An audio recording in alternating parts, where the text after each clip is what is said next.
ಯಾರು ಮಾಡಿದ್ದಾರೆ ಮಾಡಿಲ್ಲ ಸಕ್ಸಸ್ ಆಗಿದೆ ಅವೆಲ್ಲ ಮೈಂಡ್ ಸೆಟ್ ಅಲ್ಲ.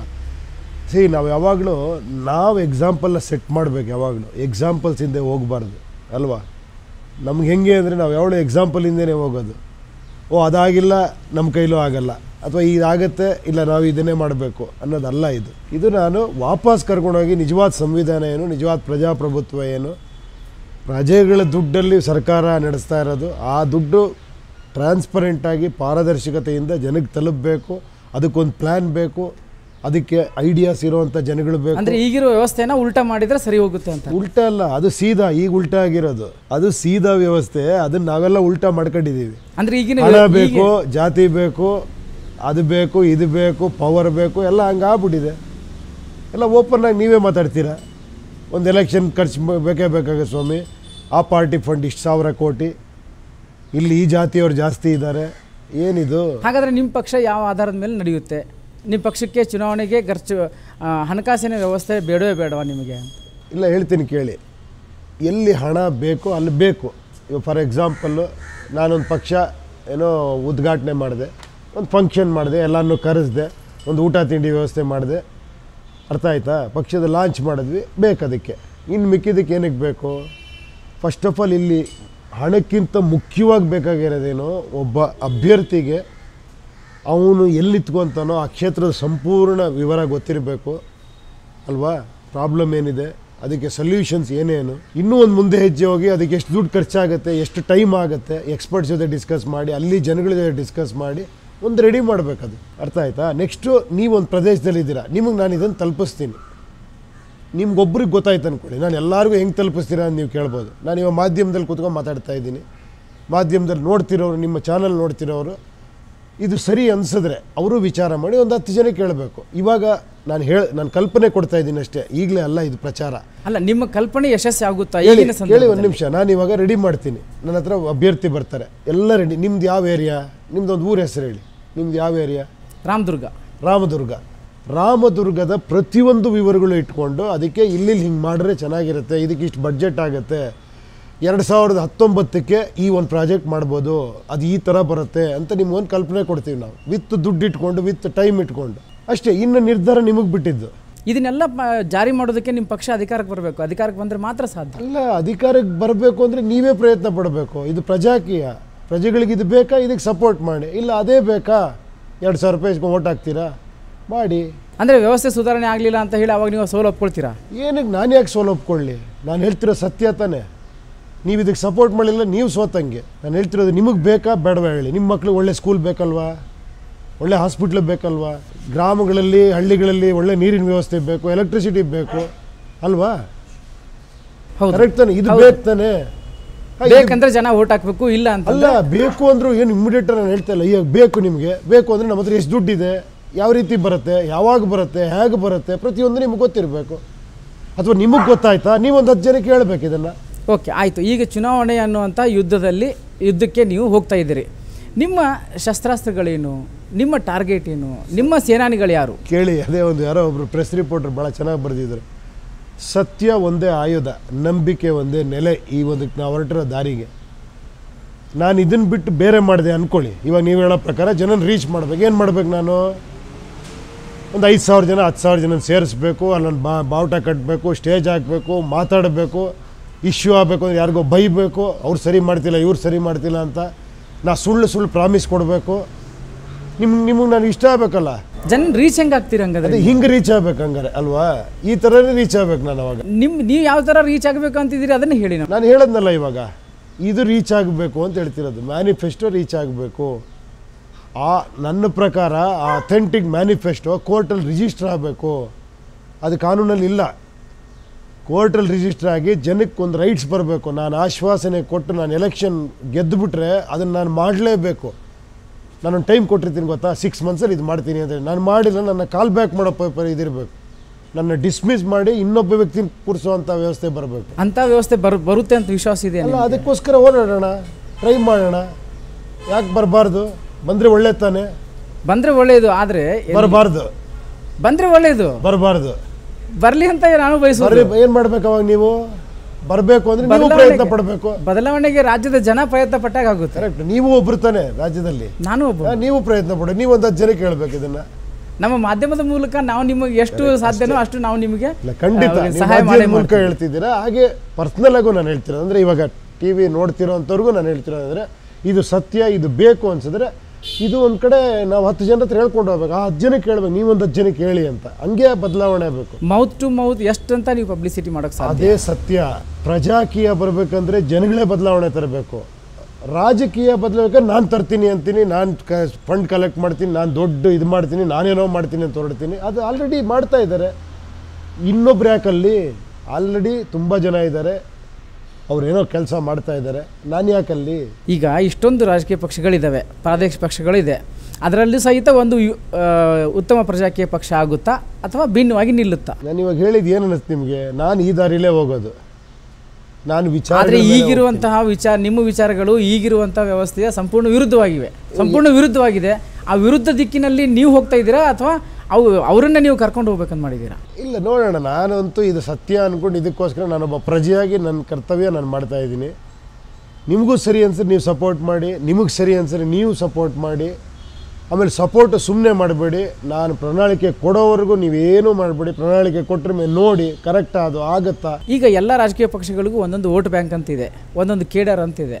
ನಿಮ್ಮ ಪಾರ್ಟಿಯ ಕೇಡರ್ ಏನು? ನಿಮ್ಮ ಪಾರ್ಟಿಯ ವೋಟರ್ಸ್ ಯಾರಾಗ್ತಾರೆ? 2 ಲಕ್ಷ ಕೋಟಿ ಅನ್ನೋದು ಪ್ರತಿಯೊಬ್ಬರು ದುಡ್ಡದು. ಬರೀ ಇನ್ಕಮ್ ಟ್ಯಾಕ್ಸ್ ಕಟ್ಟೋರ ದುಡ್ಡಲ್ಲ ಅದು. ಪ್ರತಿಯೊಬ್ಬರು ಡೈಲಿ ಟ್ಯಾಕ್ಸ್ ಕಟ್ತಿರೋ ದುಡ್ಡು, ಇಂಡೈರೆಕ್ಟ್ ಟ್ಯಾಕ್ಸ್. ಸಣ್ಣ ಸಣ್ಣ ತೆರಿಗೆಗಳು ಕಟ್ತಿದ್ದಾರೆ. ಒಂದು ಎಣ್ಣೆ ತೊಗೊಂಡ್ರೆ ತೆರಿಗೆ ಕಟ್ತಾರೆ, ಒಂದು ಅಕ್ಕಿ ತೊಗೊಂಡ್ರೆ ತೆರಿಗೆ ಕಟ್ತಾರೆ, ಒಂದು ಹೋಟ್ಲಿಗೆ ಊಟ ಮಾಡಿದ್ರೆ ತೆರಿಗೆ ಕಟ್ತಾರೆ, ಪೆಟ್ರೋಲ್ ಹಾಕ್ಸಿದ್ರೆ ತೆರಿಗೆ ಕಟ್ತಾರೆ. ಕರೆಕ್ಟಾ? ಈ ದುಡ್ಡು ಇಲ್ಲಿದೆ. ಈ ದುಡ್ಡನ್ನು ನಿಮಗೆ ವಾಪಸ್ ತರೋದಕ್ಕೆ ಒಂದಷ್ಟು ಕೆಲಸಗಾರ ನೇಮಿಸ್ತೀವಿ ನಾವು. ಅವರು ಕ್ವಾಲಿಫೈಡ್ ಕೆಲಸಗಾರರಾಗಿರಬೇಕು. ಅವ್ರಿಗೆ ಸಂಬಳನೂ ಕೊಡ್ತಾ ಇದ್ದೀರಾ ನೀವು, ಅವರಿಗೆ ಫೆಸಿಲಿಟಿ ಕೊಡ್ತಾ ಇದ್ದೀರಾ, ಆಫೀಸ್ ಕೊಡ್ತಾ ಇದ್ದೀರಾ, ಕಾರ್ ಕೊಡ್ತಾ ಇದ್ದೀರಾ. ಕರೆಕ್ಟಾ? ಎಲ್ಲ ಕೊಟ್ಟರ ಮೇಲೆ ಅದನ್ನು ನೀವು ಪಾರದರ್ಶಕತೆಯಿಂದ ಈ ದುಡ್ಡನ್ನು ನಿಮಗೆ ತಲುಪಿಸ್ಬೇಕು. ಅದು ಕರೆಕ್ಟ್ ಸಿಸ್ಟಮ್ಯಾಟಿಕ್ಕಾಗಿ ತಲುಪಬೇಕು. ಕರೆಕ್ಟಾ? ಕರೆಕ್ಟ್ ಸರಿ. ಈಗ ಇದೇ ಹೇಳ್ತಾ ಇರೋದು ನಾನು. ಇದು ಬೇಕಾ ಬೇಡವಾ ನೀವು ನಿರ್ಧಾರ ಮಾಡಿ. ನಾನು ಇದೇ ದಾರಿಲಿ ಹೋಗ್ತೀನಿ. ಇಲ್ಲಿ ಸೋಲು ಗೆಲುವು ಪ್ರಶ್ನೆ ಇಲ್ಲ. ನಾನು ಈ ದಾರಿಲೇ ಹೋಗ್ತೀನಿ. ನನಗೆ 10 ಜನ ಸಿಕ್ಕರೆ 10 ಜನ ನಾನು ನಿಲ್ಲಿಸ್ತೀನಿ. ಇದೊಂದು ಅವೇರ್ನೆಸ್ ಸ್ಟಾರ್ಟ್ ಆಗಲಿ. 10 ಜನ ಈ ಕೆಲಸ ಮಾಡ್ತಾರೆ, 10 ಜನರದ್ದು ಇಟ್ಕೊಂಡು ನಾನು ಮಾಡ್ತೀನಿ. ನಿಮ್ಮ ಟಾರ್ಗೆಟ್ ಎಲ್ಲಿವರೆಗೂ ಇದೆ ಹಂಗಾದ್ರೆ? ನೀವು ಯಶಸ್ವಿ ಆಗೋದು ಎಲ್ಲಿ, ಯಾವಾಗ? ಅದು ಜನ ಹೇಳ್ಬೇಕು, ನಾನೆಲ್ಲ ಹೇಳಬೇಕಾಗಿರೋದು. ನೀವು 2019 ಲೋಕಸಭೆ ಚುನಾವಣೆಗೆ ಯಶಸ್ವಿ ಆಗ್ತೀರಾ ಅಥವಾ 23ಕ್ಕೆ? ನಾನು ಹೆಂಗೆ ಹೇಳಿ? ನಾನೇನು ಅಸ್ಟ್ರಾಲಜರಾ, ನಾನೇನು ದೇವರ? ನಾನು ಹೇಳೋದಕ್ಕೆ ನಾನು ಇವತ್ತು ಸಕ್ಸಸ್ ಆಗ್ತೀನಿ ಅಂತ ಹೆಂಗೆ ಹೇಳಿ? ಅದು ಜನ ಹೇಳಬೇಕು. ಅತ್ಯಂತ ಬುದ್ಧಿವಂತರುಗಳಿದ್ದಾರೆ, ಅತ್ಯಂತ ಏನೋ ತುಂಬ ದೊಡ್ಡ ಇಂಜಿನಿಯರ್ಸ್ ಇದ್ದಾರೆ, ದೊಡ್ಡ ಕಂಪ್ನಿಲಿ ವರ್ಕ್ ಮಾಡೋರು. ಅವರೆಲ್ಲ ಬಂದು ವರ್ಕ್ ಮಾಡ್ತಾರೆ ನಮ್ಮ ಜೊತೆಲಿ. ಅವರೆಲ್ಲ ಫೀಡ್ಬ್ಯಾಕ್ ಕೊಡ್ತಾ ಇದ್ದಾರೆ. ಯಾವುದೋ ನೆಟ್ಟಲ್ಲೆಲ್ಲ ತೆಗಿತಾರೆ, ನೋಡಿ ಸರ್ ಈ ದೇಶದಲ್ಲಿ ಈ ಥರ ಮಾಡಿದ್ದಾರೆ, ನೋಡಿ ಆ ದೇಶದಲ್ಲಿ ಇಷ್ಟು ಮಾಡಿರಿ, ಇದಕ್ಕೆ ಇಷ್ಟು ಫಂಡ್ ಆಗುತ್ತೆ, ನೋಡಿ ಎಲೆಕ್ಟ್ರಿಸಿಟಿಗೆ ಸೋಲಾರ್ ಈ ಥರ ಮಾಡಿದ್ದಾರೆ, ಇದಕ್ಕೆ ಇಷ್ಟು ಫಂಡ್ ಆಗುತ್ತೆ. ಪ್ರತಿಯೊಂದು ನಮಗೆ ಕಳಿಸ್ತಾ ಇದ್ದಾರೆ. ನಾನು ಇದನ್ನ ಇಟ್ಕೊಂಡೇ ಪ್ರಣಾಳಿಕೆ ಮಾಡ್ತೀನಿ. ಎಲ್ಲ ಭ್ರಷ್ಟಾಚಾರ ಹಾಸು ಹೊಕ್ಕಾಗಿದೆ ವ್ಯವಸ್ಥೆಯಲ್ಲಿ. ಅದನ್ನು ನೀವು ಸರಿಪಡಿಸೋದಕ್ಕೆ ಸಾಧ್ಯ ಇದೆಯಾ? ಅದನ್ನು ಅಲ್ಲ, ಇದೇ ದಾರಿ ಅಲ್ವಾ ಅದನ್ನು ಸರಿಪಡಿಸೋಕ್ಕೆ. ಅದನ್ನು ಯಾರು ಸರಿಪಡಿಸೋರು? ನೀವು, ನಾನು, ಅವರು ಎಲ್ಲರೂ ಸೇರಿ ಸರಿಪಡಿಸ್ಬೇಕು. ಅದಕ್ಕೊಂದು ವೇದಿಕೆ ಮಾಡಿದ್ದೀನಿ. ಬನ್ನಿ ಎಲ್ಲ ಸೇರಿ ಸರಿಪಡಿಸೋಣ. ಕರ್ನಾಟಕದಲ್ಲಿ ಚಲನಚಿತ್ರ ನಟರು ಒಬ್ಬೊಬ್ಬರಾಗಿ ಬಂದು ತಂದು ಯಾವುದೋ ಪಾರ್ಟಿಯಿಂದ ಸ್ಪರ್ಧೆ ಮಾಡಿ ಗೆದ್ದಂಥ ಉದಾಹರಣೆ ಇದೆ.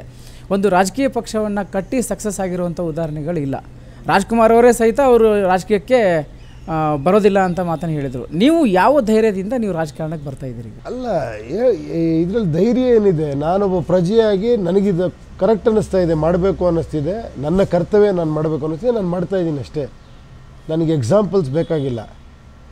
ನಾನೇನು ಮಾಡಬೇಕು ಅದು ಭಾಳ ಇಂಪಾರ್ಟೆಂಟು. ನನಗೊಂದು ಆತ್ಮತೃಪ್ತಿ ಕೊಡ್ತಾ ಇದೆ ಇದು, ಅದಕ್ಕೆ ಮಾಡ್ತಾಯಿದ್ದೀನಿ. ಓಕೆ, ನನಗೆ ದೇವರೆಲ್ಲ ಕೊಟ್ಟಿದ್ದಾನೆ, ನನಗೆ ಅದರಲ್ಲೇ ನಂಗೆ ಅದರಲ್ಲಿ ಥ್ರಿಲ್ ಅನ್ನಿಸ್ತಾ ಇಲ್ಲ, ಅದೇನು ಗೊತ್ತಿಲ್ಲ ನನಗೆ. ಓಕೆ, ಮುಂದಿನ ಲೋಕಸಭೆ ಚುನಾವಣೆ ಸಂಬಂಧಪಟ್ಟಂತೆ ಮತ್ತು ಮುಂದಿನ ಚುನಾವಣೆಗಳನ್ನು ಯಾವ ರೀತಿ ಎದುರಿಸ್ತೀರಿ ಅನ್ನೋದ್ರ ಬಗ್ಗೆ ಒಂದು ಪ್ರಶ್ನೆ ಕೇಳ್ತೀನಿ, ಒಂದು ಸಣ್ಣ ಬ್ರೇಕ್ ನಂತರ. ಪ್ರಜೆಗಳಿಗೆ ಇದು ಬೇಕಾ, ಇದಕ್ಕೆ ಸಪೋರ್ಟ್ ಮಾಡಿ. ಇಲ್ಲ ಅದೇ ಬೇಕಾ, 2,000 ರೂಪಾಯಿ ವೋಟ್ ಹಾಕ್ತೀರಾ, ಮಾಡಿ.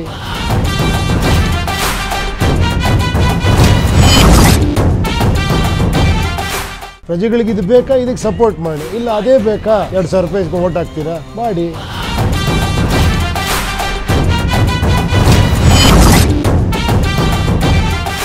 ವಿರಾಮದ ನಂತರ ವಿಶೇಷ ಸಂದರ್ಶನಕ್ಕೆ ಸ್ವಾಗತ. ಉಪೇಂದ್ರ ಅವರು ಎಲ್ಲಿ ನಿಲ್ತಾರೆ, ಎಲ್ಲಿ ನಿಂತ್ಕೊಂಡ್ರೆ ಗೆಲ್ತಾರೆ? ಅದು ಕೂಡ ಅಷ್ಟೇ. ನನ್ನ ಪ್ರಕಾರ ನಾನು ಅನಲೈಸ್ ಮಾಡಬೇಕು ಒಂದು ಏರಿಯಾನ, ನಾನು ಎಲ್ಲಿ ಇತ್ಕೊತೀನೋ, ಮತ್ತು ನನಗೂ ಇದು ಅನ್ವಯಿಸುತ್ತೆ. ನಾನು ಒಂದು ಪ್ರಣಾಳಿಕೆ ಸಿದ್ಧಪಡಿಸ್ಬೇಕು. ನಾನು ನನ್ನದೇ ಒಂದು ಟೀಮ್ಗೆ ಇದನ್ನು ಸಬ್ಮಿಟ್ ಮಾಡೋಕೆ, ನೋಡಿ ಇದು ಕರೆಕ್ಟಾಗಿದೆಯಾ ಅಂತ. ಅವರು ನನಗೆ ಫೀಡ್ಬ್ಯಾಕ್ ಕೊಡಬೇಕಿಲ್ಲ, ಇದು ಸರಿ ಇದೆ ಸರಿ ಇಲ್ಲ ಅಂತ. ಸೊ ನಾನು ಎಕ್ಸಾಮ್ ಫೇಸ್ ಮಾಡ್ಕೊಬೇಕು. ಆ್ಯಕ್ಚುಲಿ ನನಗೆ ಎಷ್ಟು ಜ್ಞಾನ ಇದೆ. ನಾಳೆ ನನ್ನ ಯಾರು ಕ್ವಶನ್ ಕೇಳಿದ್ರೆ, ನಾಳೆ ಟಿ ವಿಲಿ ನೀವೇ ನನ್ನ ಕೇಳಿದ್ರೆ ನಾನು ಹೇಳೋ ಇಷ್ಟಾರ ನಂಗೆ ಗೊತ್ತಿರಬೇಕು. ಇದು ನನಗೂ ಅನ್ವಯಿಸುತ್ತೆ. ಇದು ನೀವು ಮಾಡ್ತೀರಾ ಸರ್ ಅದನ್ನು? ಇಲ್ಲ, ಖಂಡಿತ ಮಾಡಲೇಬೇಕಿದು. ಯಾವ ಕ್ಷೇತ್ರವನ್ನು ಆಯ್ಕೆ ಮಾಡ್ಕೊಂಡು? ಗೊತ್ತಿಲ್ಲ. ಇಲ್ಲ ನಾನು ನೋಡ್ತೀನಿ ಇವಾಗ ಏನೋ ನನಗೆ ಇವಾಗ ಬರೋರು ಮುಖ್ಯ. ಫಸ್ಟ್ ಅವ್ರಿಗೆ ಜಾಗ ಕೊಡಬೇಕು. ನಾನು ಕರೆದಿದ್ದೀನಿ, ಅವ್ರಿಗೆ ಮಾಡಿರೋ ವೇದಿಕೆ ಇದು. ನಾನು ಈ ಕೆಲಸ ನೋಡ್ಕೊತಾ ಇದ್ದೀನಿ ಎಲ್ಲ, ಏನು ಹೇಳಿ, ಮೇಲ್ವಿಚಾರಣೆ. ಸೊ ನಾನು ಎಲ್ಲರನ್ನೂ ಸೇರಿಸಿ ಇದನ್ನು ಮಾಡ್ತಾಯಿದ್ದೀನಿ. ಬರೋರು ಭಾಳ ಇಂಪಾರ್ಟೆಂಟ್. ಬರಲಿ ಎಲ್ಲರೂ. ಕೊನೆಗೆ ಯಾವುದೋ ಒಂದು ಜಾಗ ಉಳಿದ್ರೆ ನಾನು ಆ ಜಾಗದಲ್ಲಿ ಹೋಗಿ ಪ್ರಯತ್ನ ಪಡ್ತೀನಿ. ಈಗ ಚುನಾವಣೆ ಸಂದರ್ಭದಲ್ಲಿ ರಾಜಕೀಯ ಪಕ್ಷಗಳಿಂದ ಈ ಪಕ್ಷದಿಂದ ಆ ಪಕ್ಷಕ್ಕೆ, ಆ ಪಕ್ಷದಿಂದ ಈ ಪಕ್ಷಕ್ಕೆ ಟಿಕೆಟ್ಗಾಗಿ ಹೋಗುವಂಥವ್ರು ಜಾಸ್ತಿ ಜನ ಇರ್ತಾರೆ. ಅಂಥವರಿಗೆ ನೀವು ಏನು ಸಂದೇಶ ಕೊಡ್ತೀರಿ? ನಿಮ್ಮ ಪಕ್ಷಕ್ಕೆ ಈಗ ಕಾಂಗ್ರೆಸ್ಸಿಂದ ಟಿಕೆಟ್ ಸಿಗಲಿಲ್ಲ, BJPಯಿಂದ ಟಿಕೆಟ್ ಸಿಗಲಿಲ್ಲ ಅಂತನ್ನೋರು ನಿಮ್ಮ ಪಾರ್ಟಿಯನ್ನು ಅವರು ಬಂದು ಕದ ತಟ್ಟಿದರೆ ಏನು ಹೇಳ್ತೀರಿ ಅವರು? ಅಲ್ಲ, ಇದೇ ದಾರಿ ಇರೋದೇ ಒಂದೇ ದಾರಿ ಇದರಲ್ಲಿ. ಮತ್ತೆ ಅವ್ರು ರಿಸರ್ಚ್ ಮಾಡಿರಬೇಕು, ಆ ಡಾಕ್ಯುಮೆಂಟ್ಸ್ ಕಳಿಸ್ಬೇಕು ನಮಗೆ. ಸೊ ಅವ್ರಿಗೂ ಸೇಮ್, ಎಲ್ಲರಿಗೂ ಸೇಮ್ ಪ್ರೊಸೀಜರೇ ಇದು. ಚುನಾವಣೆ ಸಂದರ್ಭದಲ್ಲಿ ಬಂದು ಟಿಕೆಟ್ ತೊಗೊಂಡು ಅಂತ ಇಲ್ಲ, ಆಗಲ್ಲ. ದೊಡ್ಡ ಫೇಮಸ್ ವ್ಯಕ್ತಿ ಬಂದು ಕೇಳ್ಬೋದು, ನೀವು ಫೇಮಸ್ ಇದ್ದೀರಾ ಅಂತ ವೋಟ್ ಹಾಕ್ಬಿಡಿ ಅಂತಲೇ ನಾನು ಹೇಳ್ತಾ ಇರೋದು. ಫೇಮಸ್ ಇರೋದಕ್ಕೂ ಇದಕ್ಕೂ ಸಂಬಂಧ ಇಲ್ಲ. ಅವ್ರು ಬೇರೆ ಕ್ಷೇತ್ರದಲ್ಲಿ ಫೇಮಸ್ ಅವರು. ಬಟ್ ಇಲ್ಲಿ ಅವ್ರು ಏನು ತಿಳ್ಕೊಂಡಿರೋದು ಭಾಳ ಇಂಪಾರ್ಟೆಂಟ್. ಇಲ್ಲೊಂದು ಎಕ್ಸಾಮ್ ಭಾಳ ಇಂಪಾರ್ಟೆಂಟ್ ಅವ್ರಿಗೆ. ಅವ್ರು ಏನು ಮಾಡ್ತಾರೆ, ಮುಂದೆ ಏನು ಕಲ್ಪನೆ ಇದೆ ಅನ್ನೋದು ಜನಗಳಿಗೆ ತೋರಿಸ್ಬೇಕಾದ್ ಭಾಳ ಇಂಪಾರ್ಟೆಂಟು. ಸೊ ಯಾರೇ ಬಂದರೂ ಕೂಡ ಬರಬಾರ್ದು ಅಂತ ಹೇಳ್ತಿಲ್ಲ. ಯಾರೇ ಬಂದರೂ ಇದೇ ದಾರಿಲಿ ಬರಬೇಕು. ದಯವಿಟ್ಟು ಬನ್ನಿ ಅಂತ ಹೇಳ್ತೀನಿ. ನೀವು ದೊಡ್ಡವ್ರು, ಬೇರೆ ಬೇರೆ ಕ್ಷೇತ್ರದಲ್ಲಿರೋರು, ಜ್ಞಾನಿಗಳು ಬನ್ನಿ ಇಲ್ಲಿ. ಇದೇನು ದೊಡ್ಡ ವಿಷಯ ಅಲ್ಲ, ನಾನು ಮಾಡಲೇಬೇಕು. ಜನಕ್ಕೆ ಕೊಡೋ ಅಂಥ ಇದು ಪೇಪರ್ ನನಗಲ್ಲ. ಏನೋ ಅಹಂಕಾರದಲ್ಲಿ ಏನೋ ಎಕ್ಸಾಮ್ ಮಾಡ್ತೀನಿ ದಯವಿಟ್ಟು ತಿಳ್ಕೊಬೇಡಿ. ಇದು ಜನಕ್ಕೆ ನಾವು ಕೊಡೋವಂಥ ವಿವರಗಳು. ನಾನಾದರೂ ಕೊಡಲೇಬೇಕು, ಯಾರಾದರೂ ಕೊಡಲೇಬೇಕು. ನಿಮ್ಮ ಕ್ಷೇತ್ರದಿಂದ ನಾನು ಎಲೆಕ್ಷನ್ ಇಟ್ಕೊತೀನಿ ಅಂದರೆ ನಿಮ್ಮ ಕ್ಷೇತ್ರದ ನಾನು ಏನು ಮಾಡ್ತೀನಿ ಅಂತ ಮೈಕ್ರೋ ಮ್ಯಾನಿಫೆಸ್ಟೋ ಕೊಡಬೇಕು ನಿಮಗೆ ಅಲ್ವಾ? ಇದು ನನ್ನ ಕರ್ತವ್ಯ. ಆವಾಗ ಅದನ್ನು ನೋಡಿ ನಿಮ್ಮ ರೋಡ್ ಬಗ್ಗೆ ನಾನು ಮಾತಾಡಿದೆ ಅಂದ್ಕೊಳ್ಳಿ. ನಿಮ್ಮ ರೋಡಲ್ಲಿ ಅಲ್ಲಿ ಹಳ್ಳ ಬಿದ್ದಿದೆ, ಅಲ್ಲಿ ಕೇಬಲಿಂಗ್ ಸರಿ ಇಲ್ಲ ಅಂದೆ ಅಂದ್ಕೊಳ್ಳಿ. ಅವಾಗ ನಿಮ್ಗೆ ಕರೆಕ್ಟ್ ಅನ್ಸುತ್ತಲ್ವಾ? ಇದನ್ನು ಹೆಂಗೆ ಸರಿ ಮಾಡ್ತೀನಿ ಅಂತ ನಾನು ಹೇಳಬೇಕು ಅಲ್ವಾ? ಅಲ್ಲ, ಸಿವಿಕ್ ಬಾಡಿಗಳ ನಡುವೆ ಇಲ್ಲಿ ಸಮನ್ವಯ ಐತೆ ಇಲ್ಲ, ಹಾಗಾಗಿ ಅದು ಇದೆ. ಅದೇ ನಾನು ನೆನ್ನೆ ಎಕ್ಸ್ಪ್ಲೈನ್ ಮಾಡಿದೆ ಅದನ್ನು. ಯಾಕಿಲ್ಲ ಅಂದರೆ ಬಿಕಾಸ್ ಇನ್ನು ನಮ್ಮಲ್ಲಿ ಡೇಟಾ ಇಲ್ಲ. ಆ ಡೇಟಾ ಡಿಜಿಟಲ್ ರೂಪದಲ್ಲಿಲ್ಲ. ಅದು ಇವಾಗ 3D ಡಿಜಿಟಲ್ ರೂಪದಲ್ಲಿ ಇರಬೇಕು ಆ್ಯಕ್ಚುಲಿ ನಮ್ಮ ಹತ್ರ. ಅದು ಎಲ್ಲ ಡಿಪಾರ್ಟ್ಮೆಂಟ್ ಕೋಆರ್ಡಿನೇಷನ್ ಇರಬೇಕು. ಸೀವೇಜು, ಎಲೆಕ್ಟ್ರಿಕಲ್ಲು, ಪ್ಲಂಬಿಂಗು, ಪ್ರತಿ ಒಂದಕ್ಕೂ ಲಿಂಕ್ ಇರಬೇಕು. ನೀವೇನು ಮಾಡ್ತೀರಿ ಅಂತ ಇವ್ರಿಗೆ ಗೊತ್ತಿರಬೇಕು, ಇವ್ರೇನು ಮಾಡ್ತೀರಿ ಅಂತ ಇವ್ರಿಗೆ ಗೊತ್ತಿರಬೇಕು. ಅರ್ಥ ಆಯ್ತಾ? ಇದೆಲ್ಲ ಆದ್ರ ಮೇಲೆ ಅದು ಕೆಲಸ ಆಗಬೇಕು. ಅವಾಗ ಏನಾಗುತ್ತೆ ಅಂದರೆ ಒಂದು ಸತಿ ನೀವು ಕೆಳಗಡೆ ಕರೆಕ್ಟ್ ಮಾಡಿಬಿಟ್ಟು ಮೇಲ್ಗಡೆ ಟಾರ್ ಹಾಕಿದ್ರೆ ಆಮೇಲೆ ಮತ್ತೆ ಅಗಿಯೋ ಅವಶ್ಯಕತೆ ಇರಲ್ಲ, ಮತ್ತು ಪ್ರಾಬ್ಲಮ್. ಇಷ್ಟೆಲ್ಲ ಕೆಲಸವನ್ನು ನೀವು ಸಿನಿಮಾದಲ್ಲಿ ಇದ್ಕೊಂಡು ಮಾಡೋಕ್ಕೆ ಸಾಧ್ಯನಾ ಸರ್? ಓಕೆ, ಸಿನಿಮಾ ಮುಗಿಸ್ಕೊಂಡು ಬಂದಮೇಲೆ ನನಗೇನು ಕೆಲಸ? ಒಂದು 4 ಅವರ್ಸು 3 ಅವರ್ಸಲ್ಲಿ ಎಷ್ಟೋ ಕೆಲಸ ಮಾಡ್ಬೋದು. ಅಂದರೆ ನೀವು ಕಂಪ್ಲೀಟಾಗಿ ರಾಜಕಾರಣಕ್ಕೆ ಬರೋಲ್ಲ, ಸಿನಿಮಾ ಮತ್ತು ಈ ನಿಮ್ಮ ಪಕ್ಷ ಎರಡನ್ನೂ ಕಂಪ್ಲೀಟಾಗಿ ರಾಜಕಾರಣ ಅಂದರೆ ಏನದು? ಅಲ್ಲ, ನಾನು ಹೇಳಿದ್ದು ಈ ಕೆಲಸಗಳಾಗಬೇಕಷ್ಟೇ. ನಾನು ಯಾವಾಗ ಬೇಕಾದ್ರೂ ಮಾಡ್ಬೋದು. ಅಂದರೆ ಚಲನಚಿತ್ರ ರಂಗವನ್ನು ಬಿಡಲ್ಲ ರಾಜಕಾರಣ. ಈಗ ನನಗೆ ಯಾರು ಊಟ ಹಾಕೋರು? ನನ್ನ ಖರ್ಚು ವೆಚ್ಚಗಳು ನೋಡ್ಕೊಳ್ಳೋರು ಯಾರು? ನಾನು ಇಲ್ಲಿ ಕೆಲಸ ಮಾಡಲೇಬೇಕು. ನಾನು ಈ ಕೆಲಸ ಮಾಡ್ಕೊಂಡು ಇದು ಮಾಡ್ತೀನಿ. ನಿಮಗೆ ಸರಿ ಅನ್ಸಿದ ಮೇಲೆ ನೀವು ನಾನು ಎಲೆಕ್ಟ್ ಮಾಡಿದ್ರೆ ನೀವು ನಂಗೆ ಸಂಬಳ ಕೊಡೋಕ್ಕೆ ಸ್ಟಾರ್ಟ್ ಮಾಡ್ತೀರಾ. ಆಮೇಲೆ ನಾನು ಈ ಕೆಲಸನೇ ಮಾಡ್ತೀನಿ, ಆಮೇಲೆ ಸಿನಿಮಾ ಮಾಡಬಾರ್ದು ನಾನು. ಎಲ್ಲರೂ ಏನಂತಂದರೆ ಉಪೇಂದ್ರ ಅವರು ಚಿತ್ರರಂಗಕ್ಕೆ ಗುಡ್ ಬೈ ಹೇಳ್ತಾರೆ, ಕಂಪ್ಲೀಟಾಗಿ ರಾಜಕಾರಣಕ್ಕೆ ಬರ್ತಾರೆ ಅನ್ನೋಂಥ ನಿರೀಕ್ಷೆ ಇತ್ತು. ಅದೇ ನಾನು ಮುಂಚೆಯಿಂದ ಹೇಳ್ತೀನಿ, ನನ್ನ ಜೊತೆಲಿ ಬರೋರ್ಗೂ ಹೇಳ್ತಾ ಇದ್ದೀನಿ, ನೀವೆಲ್ಲ ಬಿಟ್ಟು ಬರಬೇಡಿ. ನಿಮ್ಮ ಕೆಲಸ ನೀವು ಮಾಡಿ. ನೀವೇನು ಮಾಡ್ತೀರಾ? 2 ಅವರ್ 3 ಅವರ್ ಸಾಕು.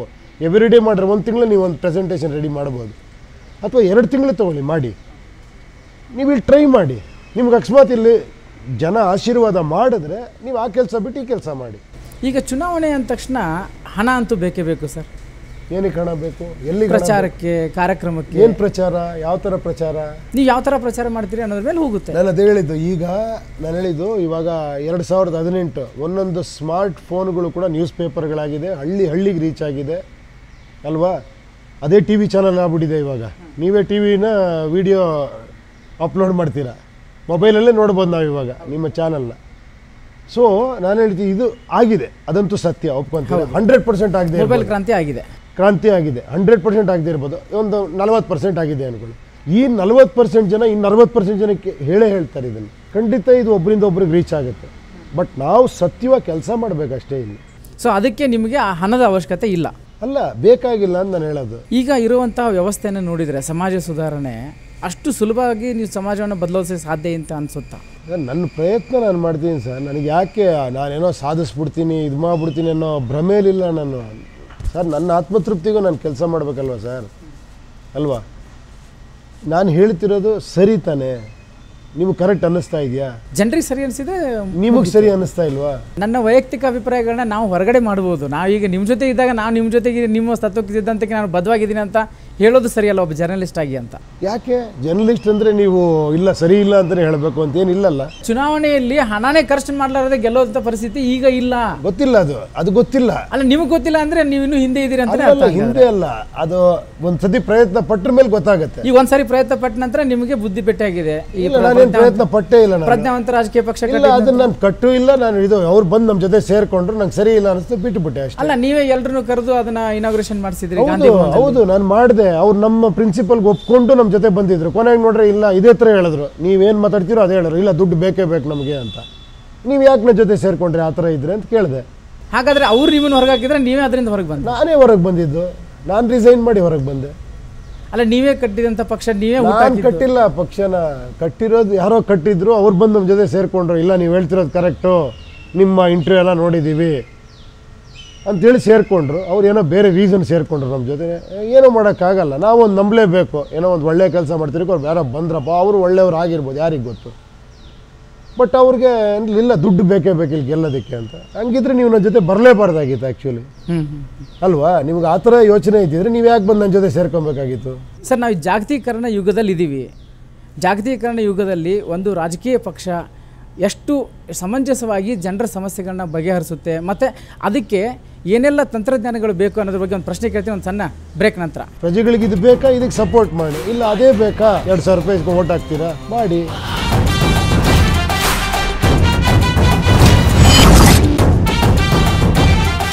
ಪ್ರಜೆಗಳಿಗೆ ಇದು ಬೇಕಾ, ಇದಕ್ಕೆ ಸಪೋರ್ಟ್ ಮಾಡಿ. ಇಲ್ಲ ಅದೇ ಬೇಕಾ, 2,000 ರೂಪಾಯಿ ಓಟ್ ಹಾಕ್ತೀರಾ, ಮಾಡಿ.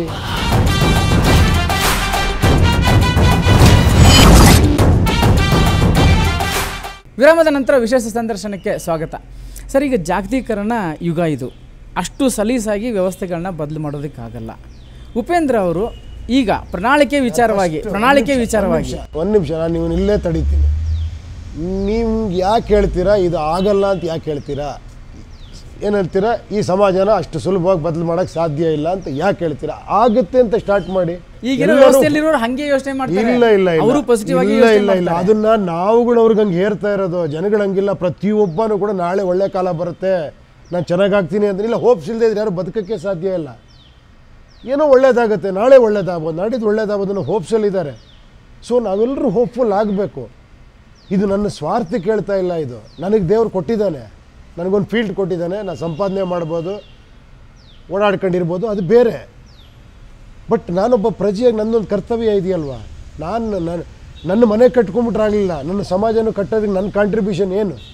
ಅಟ್ಲೀಸ್ಟ್ ನಾನು ಪಾಸಿಟಿವ್ ಆಗಾರ ಮಾತಾಡಬೇಕು, ಒಂದೇನೋ ಪ್ರಯತ್ನ ಪಡಬೇಕು. ಇನ್ನೊಂದು ಪಕ್ಷದ ಪ್ರಣಾಳಿಕೆ ಮತ್ತು ನಿಮ್ಮ ಪಕ್ಷದ ಪ್ರಣಾಳಿಕೆಗಳಿಗೂ ಇರುವಂಥ ವ್ಯತ್ಯಾಸ ಏನಾಗು? ಅಲ್ಲ, ನಾನು ಪ್ರಣಾಳಿಕೆ ಕೊಟ್ಟರ ಮೇಲೆ ನಿಮಗೆ ಗೊತ್ತಾಗುತ್ತೆ. ಯಾಕಂದ್ರೆ ನಾನು ಈಗಲೇ ಟೂ ಅರ್ಲಿ ಟು ಟೆಲ್.